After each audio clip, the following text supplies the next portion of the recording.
The source begins with Lu's reincarnation as a frontier hunter in Wan and his forced marriage selection. A dead soldier awakens where one weak choice can condemn two people to slavery, yet the woman everyone rejects may become the reason he conquers this brutal frontier. Lu once serves as an elite special forces soldier along a dangerous modern border. During his final mission, he takes a bullet meant for one of his comrades. Death should end his story, but darkness releases him into another man's body. He awakens inside a collapsing shack within the ancient kingdom of Du. This body also belongs to a man named Lu, a poor frontier hunter. The original owner lives near Wuan, where winter and warfare kill without mercy. Before Lu can understand his situation, several soldiers burst through the wooden door. They drag him awake and announce an imperial reward for unmarried frontier men. The government has transported convicted women north and intends to distribute them as wives. Lu immediately recognizes the cruelty hidden beneath that generous-sounding decree. Wuan gathers criminals, exiles, desperate farmers, soldiers, and refugees behind unstable walls. Laws exist on paper, but hunger and strength decide what actually happens. Most newcomers would tremble inside such a lawless place, yet Lu feels strangely comfortable. His first life trained him to survive wherever civilization begins breaking apart. He flatters the ordinary soldiers by addressing them as respected officers. Amused by his politeness, one soldier tosses him a piece of flatbread. That small reward reveals exactly how cheaply dignity can be purchased here. The soldiers march every unmarried man toward a crowded platform in the market square. Dozens of women stand there beneath the freezing wind awaiting uncertain husbands. Most have weathered skin, strong shoulders, and bodies hardened by labor. Fear tightens their faces because none of them controls what happens next. Among them, one young woman appears completely different from the others. Her fair complexion and delicate features suggest a life far removed from frontier hardship. A simple ponytail sways behind her as she quietly studies the gathering crowd. Lu briefly remembers beautiful university students from the world he has lost.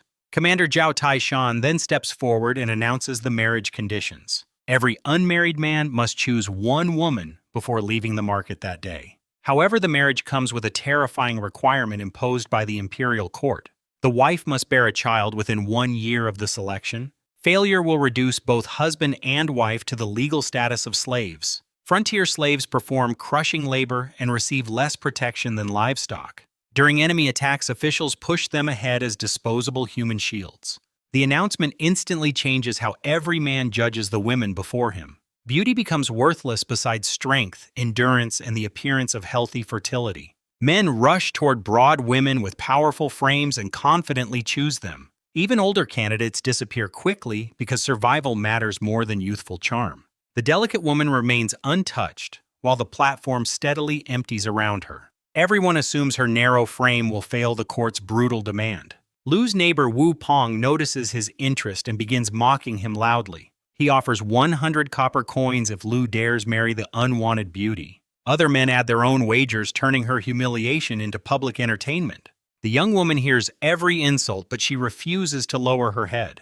Shame burns across her face while pride keeps her tears from falling. Lu recognizes that expression because real courage often appears before any weapon is drawn.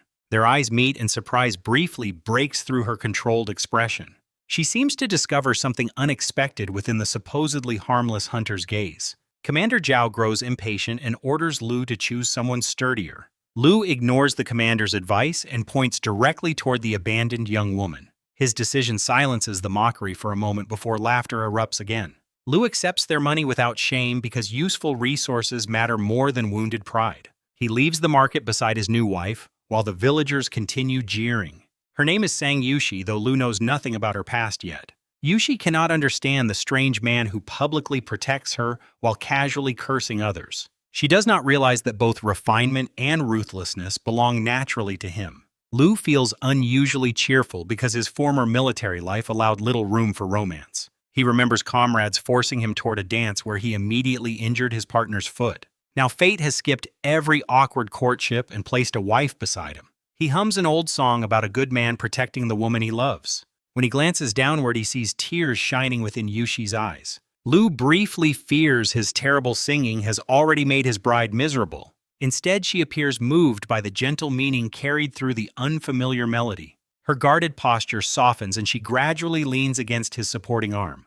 That quiet trust lasts until Lu stops before a shop selling powerful liquor. He purchases a large amount, causing fear to flash across Yushi's face. She has heard stories about frontier husbands who drink and brutalize their wives. Lu notices her reaction but cannot explain his true purpose within the crowded market. He spends nearly every copper coin buying garlic fruit, salt, sugar, and grain.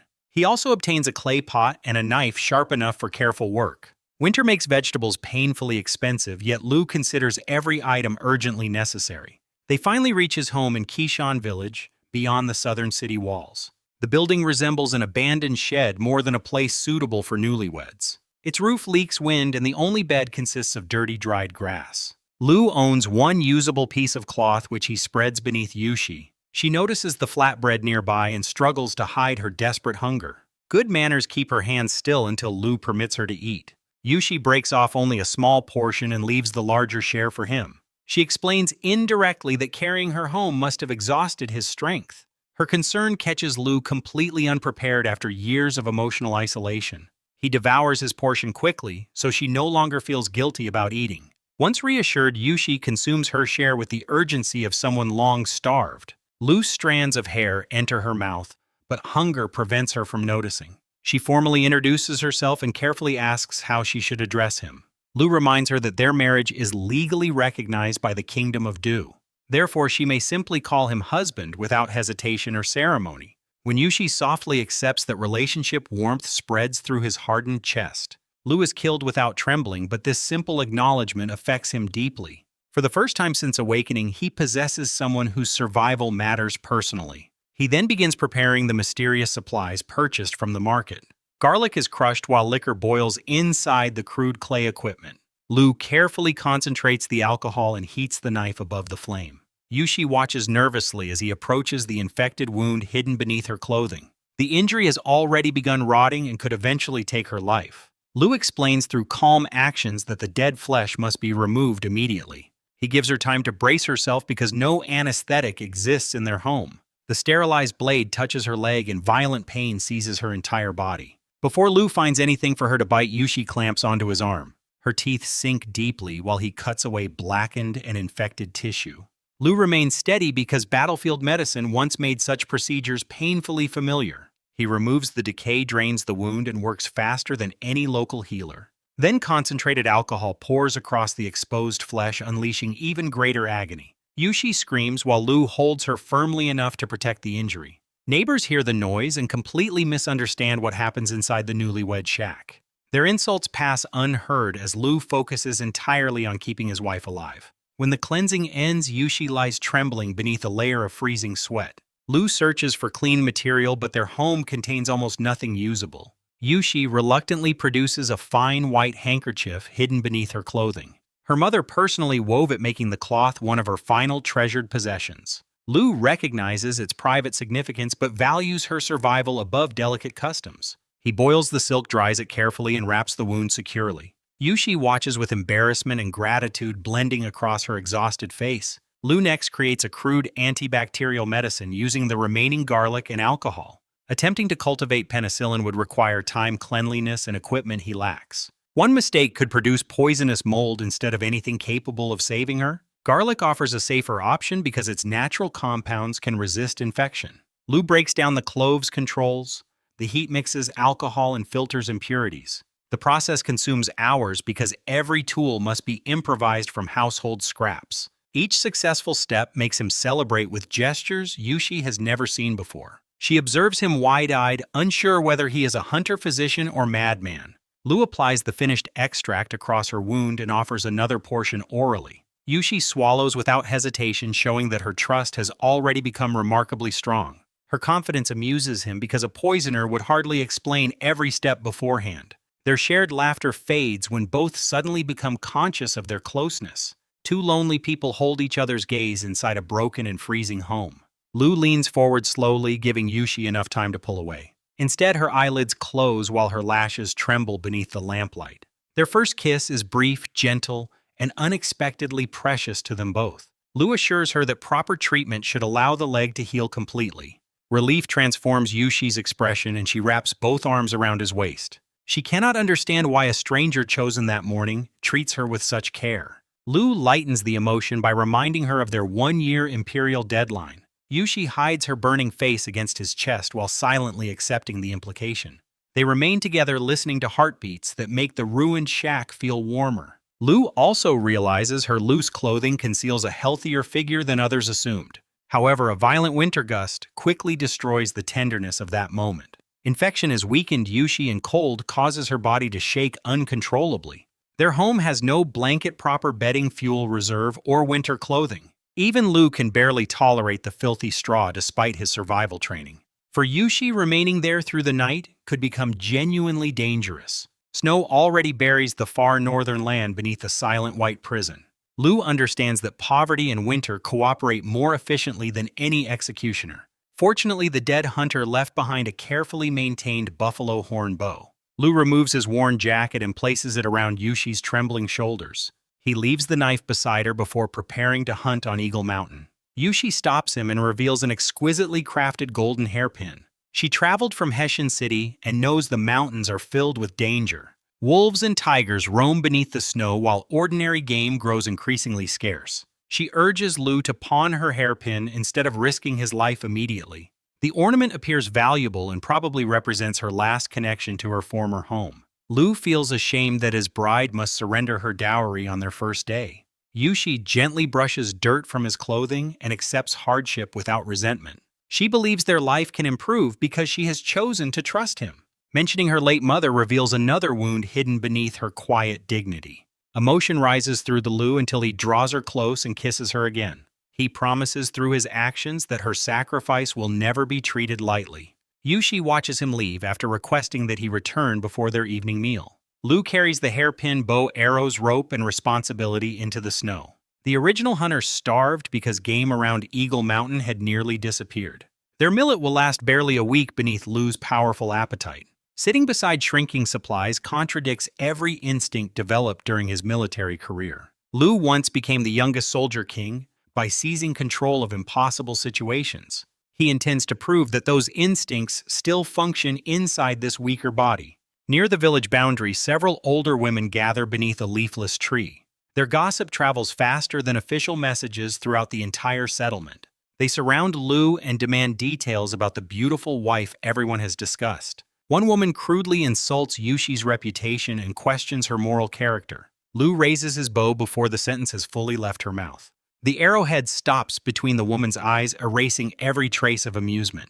Lu warns the gathering that insulting his wife will carry fatal consequences. Terror replaces mockery, and every woman quickly accepts his new boundary. Only Annie Chun remains calm enough to offer practical help. She promises to watch Yushi during the hunt and urges Lu to return safely. Lu thanks her before continuing toward the white slopes of Eagle Mountain.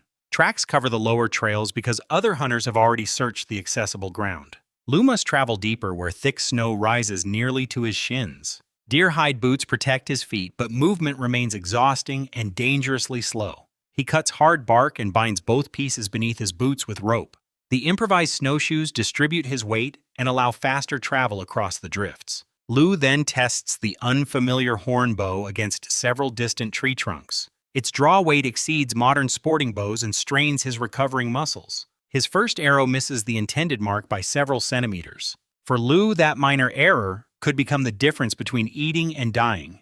He repeats the shot, retrieves each arrow, and patiently adjusts his movements. By the 30th attempt, he can strike a narrow target 50 meters away. Satisfied with acceptable accuracy, Lu begins searching for a natural water source. Animals must eventually drink, even when winter makes every journey dangerous. After another difficult climb, he discovers a hot spring among the trees. A large male elk stands near the steaming water, alert but undisturbed. The animal represents meat, medicine, warm hide, antlers, blood, and desperately needed money. Lu lowers his body and advances without disturbing branches or loose snow. The elk watches its surroundings for several minutes before finally drinking. Lu still refuses to shoot because patience creates cleaner and safer opportunities. Only after the satisfied animal raises its head does he prepare his attack. He removes one glove, reads the wind, calculates distance, and controls his breathing.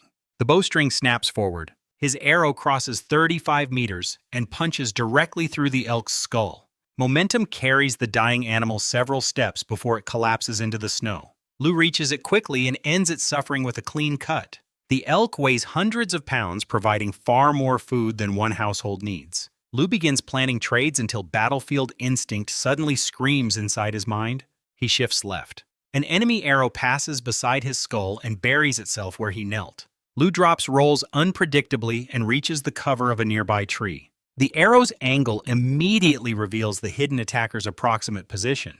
Whoever waits there intends to murder him and steal the valuable carcass. Deep snow slows the ambusher when he attempts to move between the trees. Lu's improvised footwear gives him the speed advantage that decides the encounter. He draws and releases before the attacker can establish another firing position. An arrow tears through the man's chest and drops him onto the snow. Lu does not approach because wounded enemies often become most dangerous near death.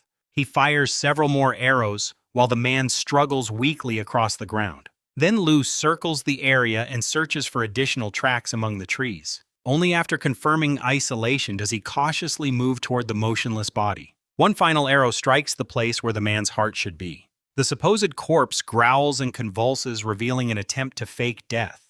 That final precaution kills him and confirms Lu's instincts remain lethally sharp.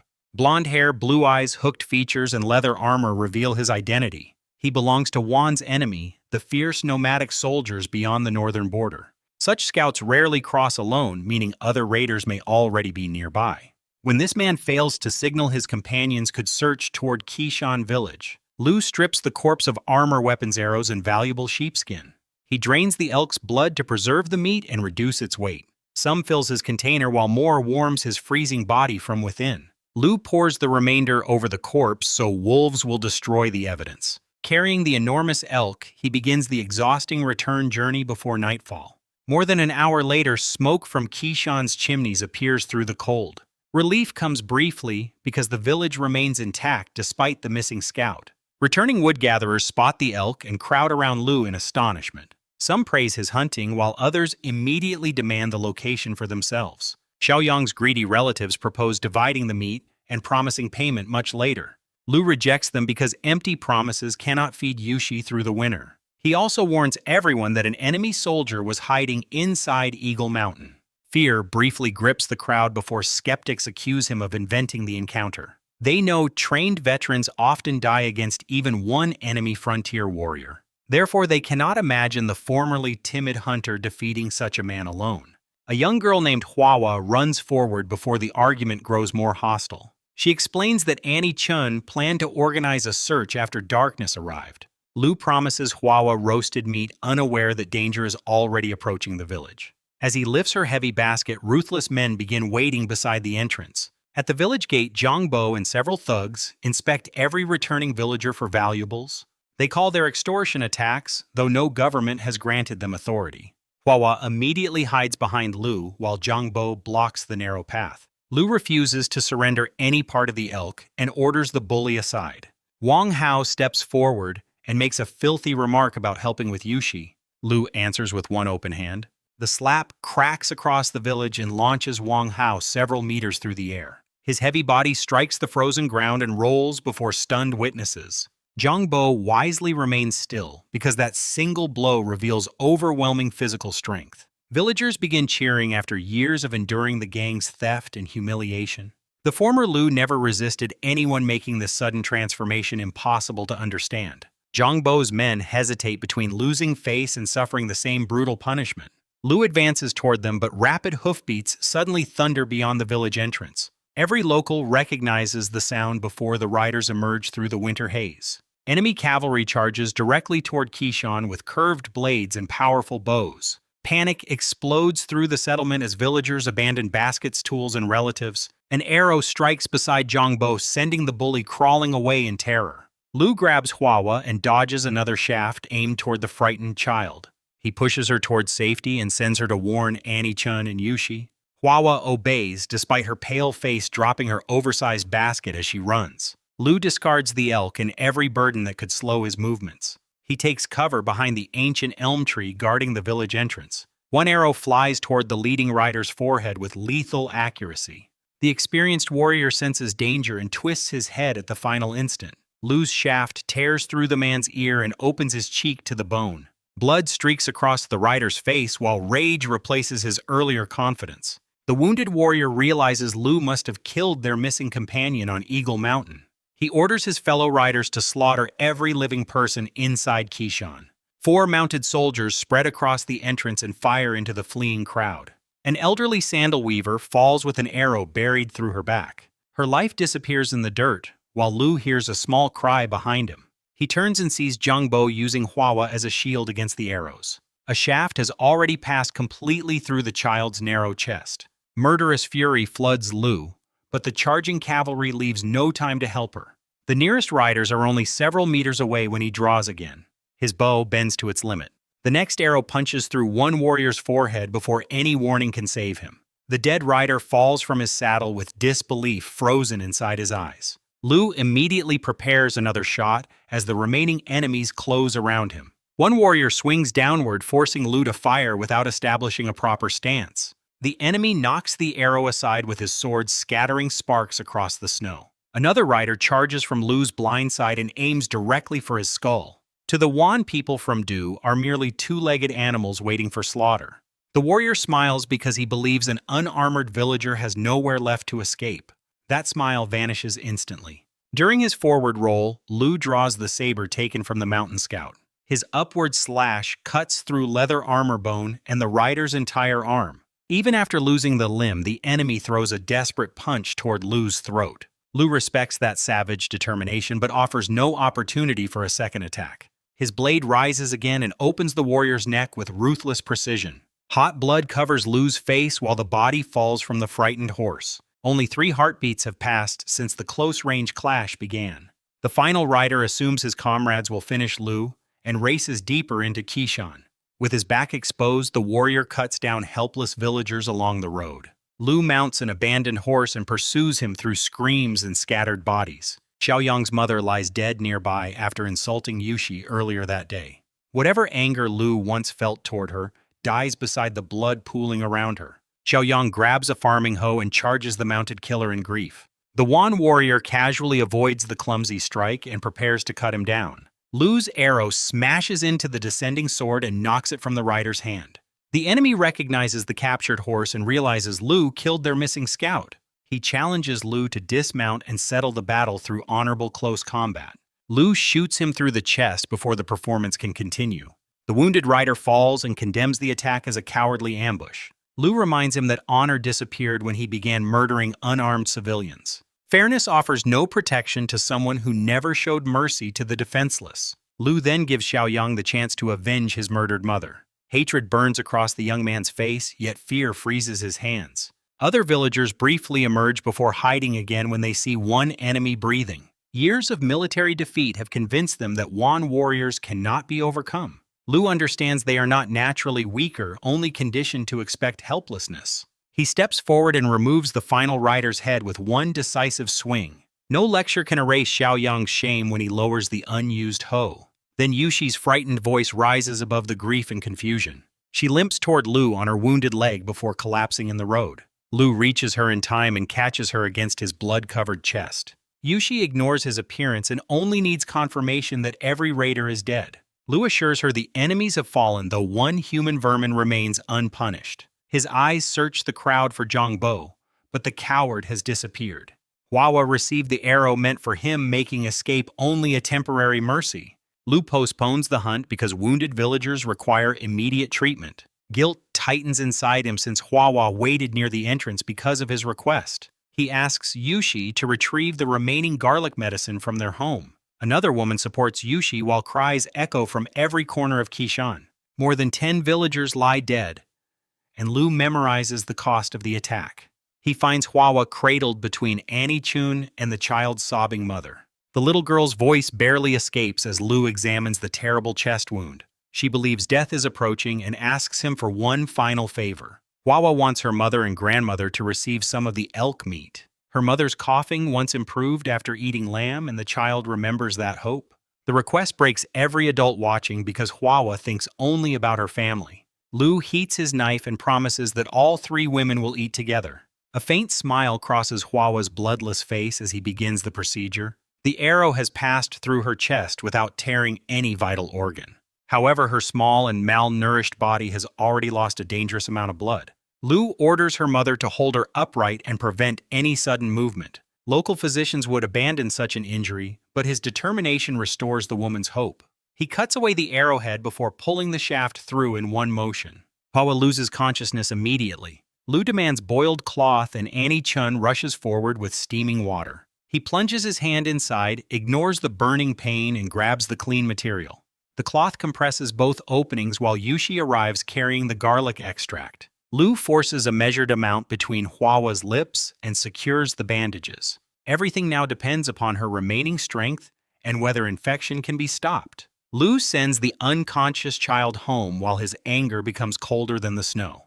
Enemy soldiers kill for conquest, but Zhang Bo sacrificed a child for himself. Families surrounding Lu have witnessed his medical skill and begin kneeling for help. They beg him to save wives, mothers, fathers, and children wounded by arrows. Some apologize for insulting him, while others promise lifelong service in exchange. Lu remembers their mockery, but ordinary cruelty born from hardship is not Zhang Bo's evil. He cannot watch injured neighbors die when his knowledge might preserve them. Lu orders Yushi to organize the butchering and begin cooking the elk immediately. The raiders partly followed him home after he killed their mountain scout.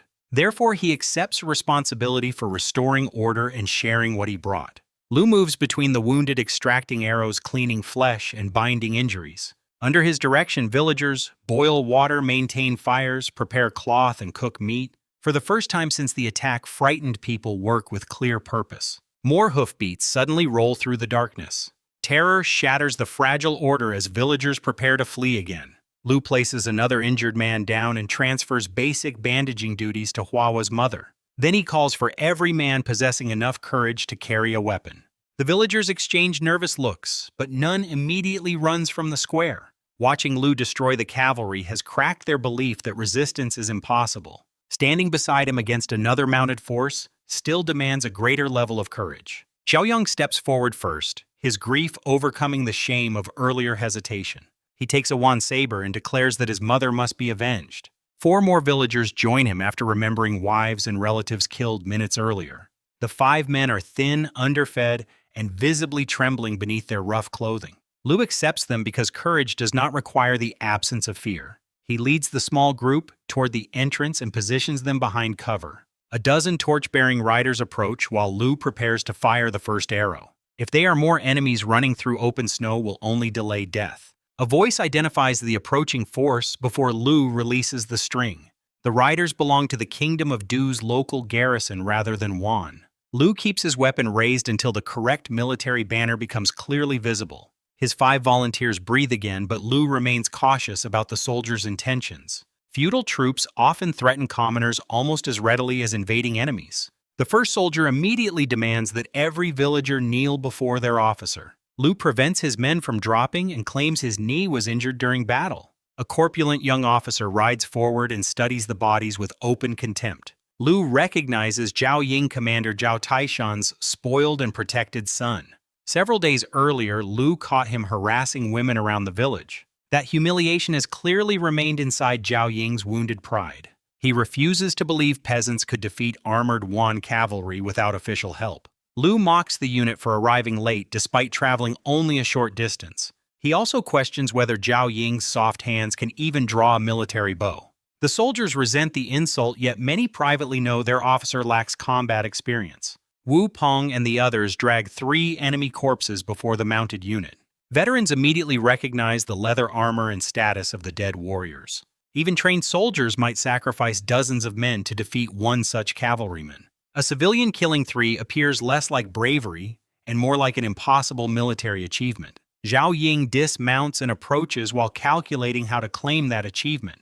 He announces that his own unit killed the enemies before reaching the village. By stealing the bodies, he can receive promotion, wealth, and praise without risking anything. Yushi recognizes his intention and quietly encourages Lu not to show weakness. Her response surprises him because most wives would fear retaliation from an official family. Instead, she understands that surrendering once will invite greater persecution later. Zhao Ying waves forward armed soldiers and attempts to surround Lu completely. Villagers step backward, terrified of opposing troops belonging to their own kingdom. Xiao Yang and the other volunteers remain beside Lu despite the danger. Fighting invaders risks death, but confronting officials may condemn entire families. Their refusal to abandon him earns Lu's respect more than anything they said earlier. He accuses Zhao Ying of using an old personal grudge to steal legitimate war credit. Zhao Ying dismisses the accusation because he controls which account reaches the garrison. His own soldiers reluctantly support the lie while resentment tightens their expressions. Lu smiles as though accepting defeat. Then he moves. Before anyone reacts, his dagger rests directly against Zhao Ying's exposed throat. The arrogant officer freezes because he has never felt an enemy blade before. Goosebumps cover his neck while his legs begin shaking beneath expensive clothing. Lu draws a thin line of blood, proving that one movement can end everything. Zhao Ying desperately orders his soldiers to lower their weapons and save him. They refuse because Commander Zhao has forbidden surrendering military arms under any circumstance. Some even seem quietly satisfied to watch their useless superior experience genuine danger. Zhao Ying promises to abandon the stolen claim and report Lu's victory honestly. Lu rejects the sudden agreement because trust has already been destroyed. A powerful voice then asks whether Lu might trust someone with greater authority. Commander Zhao Taishan enters the village leading more than 100 soldiers. His presence parts the formation without any spoken command. Zhao Ying immediately accuses Lu of rebellion and begs his father for rescue. Commander Zhao studies the three corpses before openly praising Lu's remarkable accomplishment. Lu listens without lowering his guard because a courteous sentence proves very little. The commander's son behaves like a snake, and the father may simply hide his fangs better. Zhao Taishan calmly touches Lu's arm and guides the dagger away from Zhao Ying. Lu permits it while remaining prepared to leave the entire region if necessary. Behind him, several villagers nearly protest until Yushi quietly restrains them. She trusts Lu's judgment and refuses to create useless chaos at the worst moment. Her composure impresses even hardened men because she became Lu's wife only hours earlier. Veteran soldiers expect the commander to execute Lu and enslave his household immediately. Instead, Zhao Taishan turns and strikes his own son across the face. Zhao Ying flies into the dirt beneath the astonished gaze of both troops and villagers. The commander condemns him for stealing credit while frontier soldiers die every day. He begins kicking his son and declares such corruption a disgrace to their family. Lu quickly recognizes the punishment as a carefully staged performance. Zhao Taishan avoids dangerous areas and repeatedly glances toward Lu between theatrical blows. The commander expects him to intervene and demonstrate generosity before the crowd. Lu refuses to rescue him immediately. Zhao Taishan continues acting until exhaustion and his son's weakening cries become embarrassing. Only then does Lu finally catch the commander's arm and request mercy. Relief flashes briefly through Zhao Taishan before he resumes his stern expression. Lu quietly warns that continued acting may cause him to stop intervening entirely. The commander responds with an exaggerated coughing fit and ends the punishment. Both men publicly exchange polite words while privately establishing a dangerous understanding. Lu will overlook this attempt, but Zhao Ying must never cross him again. Zhao Taishan then offers Lu an official position within the frontier army. Military service provides the fastest path toward authority, resources, and survival in this world. Lu accepts immediately because warfare is the field he understands better than anyone. The commander rewards him with 30 taels of silver for the 3 cavalry kills. He also promotes Lu to squad leader and grants command over 10 paid soldiers. Kishan village and neighboring Sanghan village now fall under Lu's military protection. When spring arrives, his new unit must join the main fighting along the border. Although squad leader is the lowest officer rank, it opens a road toward real power. Lu receives a wooden command badge and instructions for reporting future enemy kills. Signal fires will request reinforcements or summon his unit to help nearby settlements. After the army departs, every villager kneels and formally recognizes Lu's authority. He notices respect mixed with fear, which is precisely what immediate control requires. Promotion has not removed danger because the Wan will eventually avenge their fallen riders. Lu also knows Zhao Taishan's public fairness does not erase private resentment. The beating protected the commander's reputation while preserving his spoiled son's future. 2 lifetimes have taught Lu that advancement always creates enemies around limited resources. He turns toward the villagers and sees bodies beside people too numb to express anger. Endless raids and official exploitation have trained them to endure rather than resist. Lu cannot repair their broken spirit immediately, but he must secure his household first. He announces that both villages will follow his military orders from that day onward. His first question concerns the missing coward who sacrificed Hwawa during the attack. Zhangbo's newly assigned wife reveals that she lowered him into a nearby well. Wu Peng and Xiaoyang retrieve the bully and drag him before Lu. Zhangbo initially believes the dispute concerns extortion or the stolen deer tax. He panics after learning Lu has become the official squad leader. Lu accuses him of deliberately placing a child between himself and an enemy arrow. Zhangbo dismisses Hwawa's injury as bad luck and claims she was destined to die. Annie Chun seizes his clothing and demands justice for her wounded granddaughter. The bully shoves the elderly woman away and threatens her entire family automatically. Remembering Lu's presence, he changes tactics and offers stolen wine as a bribe. Villagers condemn him, but insults cannot penetrate someone accustomed to shameless violence. Lu smiles and pretends the wine has purchased forgiveness. Disappointment spreads because everyone expects another official to protect a useful criminal. Zhangbo rises confidently and calls himself the squad leader's loyal brother. Lu's saber flashes before the bully takes another step. Zhangbo's severed head rises above the silent crowd and begins falling toward the snow. Zhangbo's head strikes the ground while his body collapses before the horrified villagers. Lu warns that anyone betraying their own people will receive the same punishment. Fear spreads through Qishan, but that fear finally creates the order he needs. He sends the wounded home and promises medicine when they return the next morning.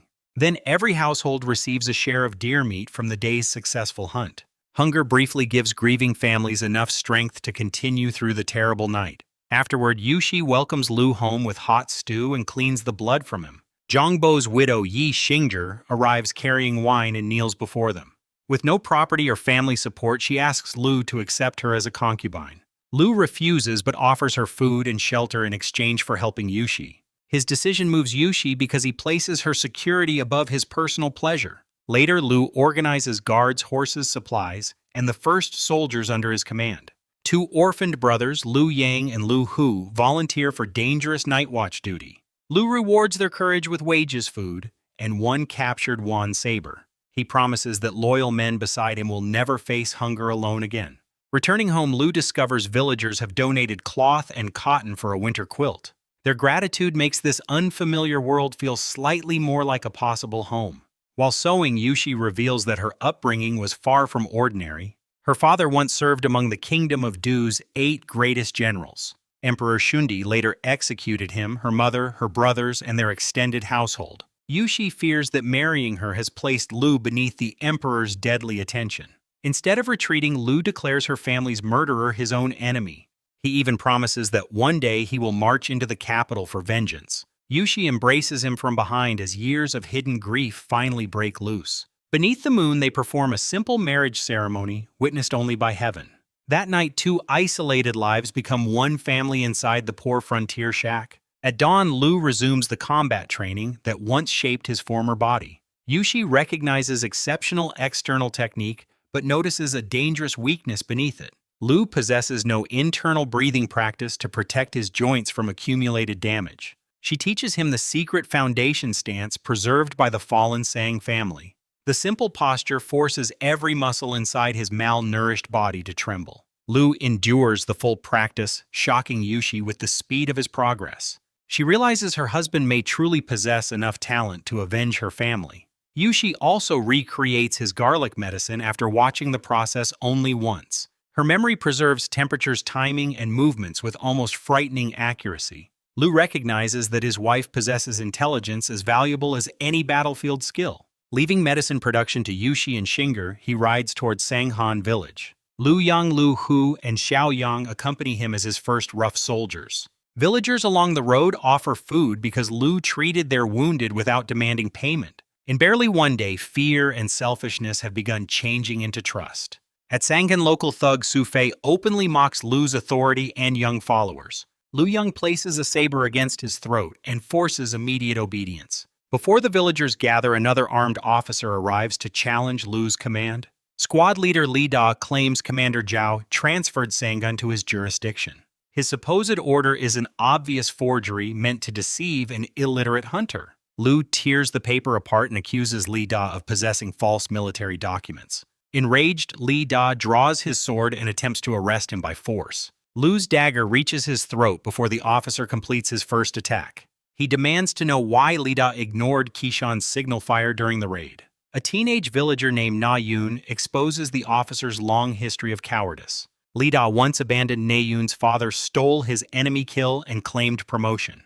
The villagers accuse him of theft, assault, extortion, and sacrificing them during attacks. Lu declares that military rank exists to protect civilians rather than consume them. One precise slash opens Lida's throat before every person he terrorized. Years of buried rage erupt as villagers swarm the dying officer and his followers. Na Yun alone remains kneeling, asking only for the chance to fight Wan. Lu accepts the boy after recognizing loyalty, discipline, and an unbroken will. Su Fei and the remaining corrupt soldiers receive punishment from Lu's new followers. With Sangan under control, Lu hires 50 villagers to fortify Oxmang Mountain Pass. Men receive 1 pound of millet daily, while women and teenagers receive smaller portions. The generous wages bring desperate workers forward faster than he can organize them. Lu orders trenches, concealed stakes, and obstacles designed specifically against mounted raiders. Fortifications will protect both villages while food payments strengthen loyalty and survival. He next purchases 3,000 pounds of grain openly within Wuhan City. Lu intentionally displays the valuable cargo because he urgently needs more weapons. A dozen highway bandits soon block the road and demand everything he carries. The villagers sit comfortably on their carts, already expecting another effortless victory. Lu kills the leader in moments and prevents the remaining robbers from escaping. Through ruthless questioning, he discovers their mountain hideout and hidden companions. Lu enters the camp, eliminates the gang, and uncovers government silver beneath the floor. The captured second-in-command reveals that these men secretly trade salt and iron to Wuhan. Their true master is supposedly Commander Zhao Taishan, Lu's direct military superior. A golden Zhao household token confirms that the claim is more than desperation. Lu realizes corruption may extend throughout the entire Northern Command structure. Officials have grown wealthy by arming the enemy, slaughtering their own frontier population. He kills the final bandit but hides the discovery because open conflict is premature. The stolen silver becomes military funding for food fortifications, horses, and future soldiers. Behind the camp, Lu finds captive women ruined by months of abuse and disease. One dying girl asks only that her family believe she married somewhere distant. The other captives request the same merciful lie and a quick end to suffering. Lu leaves the hut while trusted villagers grant the women their final request. Their names remain inside his clothing as another debt demanding future vengeance. At home, Lu tells Yushi everything about Zhao Taishan and the enemy trade. She advises patience because they possess fewer than 10 trained fighters. They must collect military merit, rise through the ranks, and build strength gradually. Her strategy mirrors Lu's own, confirming that he has found an exceptional partner. Yushi then reveals she memorized the spear techniques taught to her dead brothers. Lu prepares to use those memories when turning workers into disciplined frontier soldiers. At Oxmang Pass, the laborers have already made impressive progress on the trenches. Suddenly, Lu feels approaching hoofbeats vibrating through the frozen ground. Enemy arrows arrive before every worker can reach the incomplete defenses. Several villagers fall as around 10 Wan riders leap across the shallow trench. Lu shoots 2 enemies before mounted swords begin cutting through the scattered workers. He rolls beneath one horse, severs its legs, and kills the falling rider. Another warrior dies when Lu's descending blade splits weapon and skull together. The remaining Wan dismount to surround him with superior numbers on level ground. A massive warrior in chainmail attacks with a heavy battle axe. Na Yun, Lu Yang, and Lu Hu emerge wounded after killing 1 rider together. Their courage stops the fleeing workers, though most still hesitate beyond the battle. Lu disarms another opponent while avoiding the chainmail warrior's spinning axe. After 6 rotations, the giant's exhausted grip weakens for a fraction of a second. Lu kicks the axe away, but the warrior draws iron chains from his belt. The chains trap Lu's sword, while a metal-wrapped fist drives toward his skull. Lu abandons the weapon and uses black dragon footwork to enter grappling range. He sweeps the giant down and locks both arms around the warrior's thick neck. The man thrashes violently, yet no amount of strength can break the completed hold. When the enemy finally stops moving, Lu's exhausted body also loses all power. Villagers pull him free, bring water, block the wind, and gather anxiously nearby.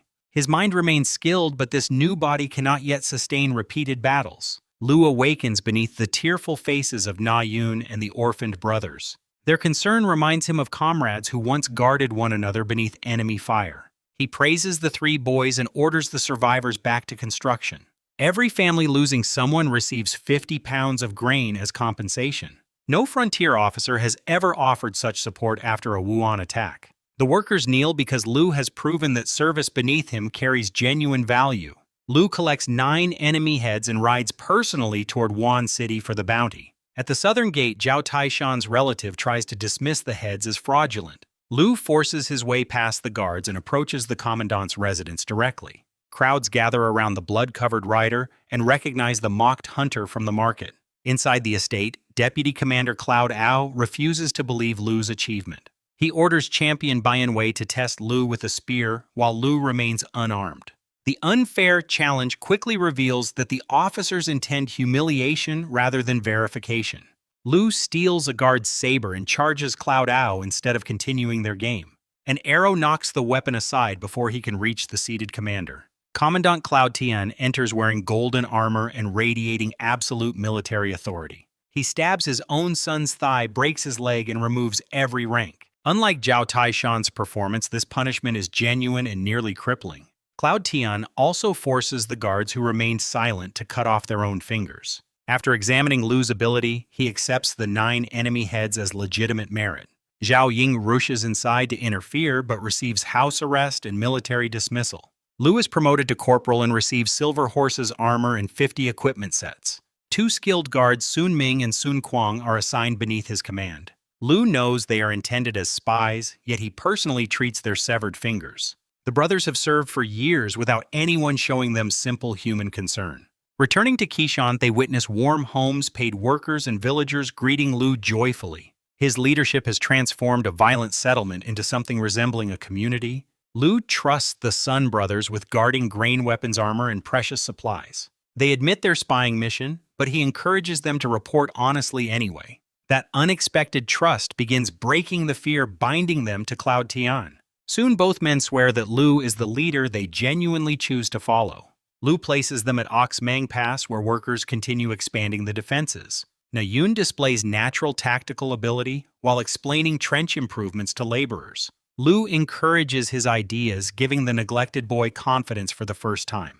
Over the following days, trenches deepen and sharpened stakes disappear beneath camouflage. Lu also builds roads, training grounds, cabins, and organized patrol routes. Workers fear losing wages when construction ends, but Lu immediately assigns new projects. Half begin cutting timber while the others improve transport between both villages. He then creates a military test involving running pull-ups, push-ups, balance, and archery. Only 1/5 of the hungry villagers meet the difficult required standard. Those who pass become paid soldiers, while others may earn food through patrol duty. Lu forms 3 squads commanded by Lu Yang, Nayun, and Sun Ming. Daily training now includes physical conditioning, archery discipline, and horseback riding.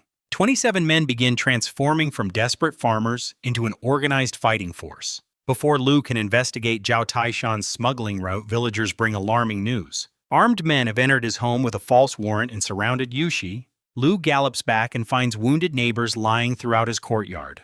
The intruders threaten Yushi while pretending to arrest her husband for bandit cooperation. Lu kills the nearest man before the speaker finishes insulting his wife. He examines their warrant and immediately notices the missing official seal. These men are imposters, but someone has revealed his secret raid on the mountain. Villagers arrive carrying hoes and axes, surrounding the false soldiers without hesitation. Only weeks earlier, these same people would have surrendered before any uniform. Lu's protection, fair payment, and food have made his authority stronger than distant imperial law. The captured men confess that they belong to the Guanyin Mountain Bandits. They learned Lu had raided another gang and hoped to frighten him into paying. Their information proves one of the 7 villagers accompanying him has betrayed the secret. Lu summons every possible witness and studies their reactions carefully. One captured bandit repeatedly glances toward the trusted hunter, hitting. Lu kills several prisoners before they can answer, increasing pressure on the survivors. Finally, Heating steps forward and admits that the bandits are his own men.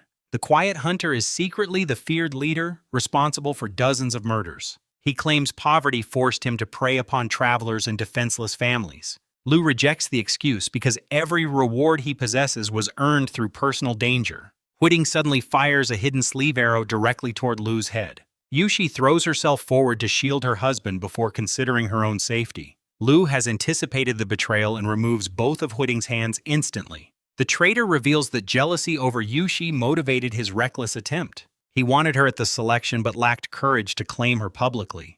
Lu explains that strength means facing enemies openly rather than attacking one's neighbors. Huiting's head falls beneath the same law previously applied to Zhang Bo. Every remaining bandit is executed while Lu warns against leaking village secrets.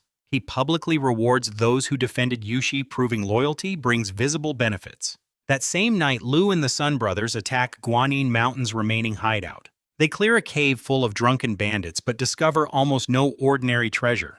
A mysterious letter connects Huiting to someone powerful in another garrison city. Behind a hidden stone door, they find correspondence and 1,200 taels of silver. Lu divides the fortune generously, permanently binding the Sun brothers through shared trust. The cave burns while its strange political mystery remains unresolved. Back home, the brothers use part of their reward to free 2 women they love. Their new wives settle beside the storehouse while Lu resumes strengthening the villages. He commissions iron caltrops and additional arrowheads from a city blacksmith. The trenches, hidden stakes, patrols, and road network now form a coordinated defense. Before the metal traps are finished, excited villagers report another Wuan attack. Lu races toward Oxmang Pass expecting casualties in a desperate battle. Instead, 4 enemy riders and their horses already lie impaled inside the trenches. Not one villager has been wounded and nobody needed to release an arrow. The workers laugh while describing the terror on the raiders' faces as earth vanished beneath them. Lu orders every pit repaired and warns that no future survivor may reveal the design. He distributes military credit silver equipment and enemy clothing among the defenders. Na Yun becomes squad leader, responsible for Oxmang Pass and its hidden traps. Lu Yang receives command over patrols and security between the 2 settlements. The captured horses provide meat for hundreds of villagers and protein for training soldiers. Children approach merely hoping to smell the cooking pots from a distance. Lu sends them home for bowls and feeds everyone who helped build the defenses. The celebration proves that the Wuan are no longer invincible within these mountains. For the first time, ordinary farmers have destroyed enemy cavalry without losing anyone. Lu sends Sun Ming and Sun Kuang into Wan City with 4 severed heads. Their mission is simple: collect the official bounty and return before darkness. Meat boils across this pass while soldiers joke, eat, and inspect their first successful harvest. Evening approaches, but the brothers remain absent longer than the journey should require. Ne Yun finally spots 2 horses moving unsteadily along the distant road. The riders do not wave, call out, or sit upright within their saddles. Lu runs forward as both brothers begin sliding from their exhausted mounts. Arrows protrude from their backs, and blood has soaked through their clothing. He lowers them carefully while searching the road for the missing escorting villagers. Sun Ming can barely remain conscious, and Sun Kuang struggles to form words. The men accompanying them have been killed somewhere beyond the village defenses. Powerful bandits ambush the group and seize the military bounty. They also stole the money grain weapons and everything the party carried. The celebration ends as Lu realizes a stronger enemy has finally struck back.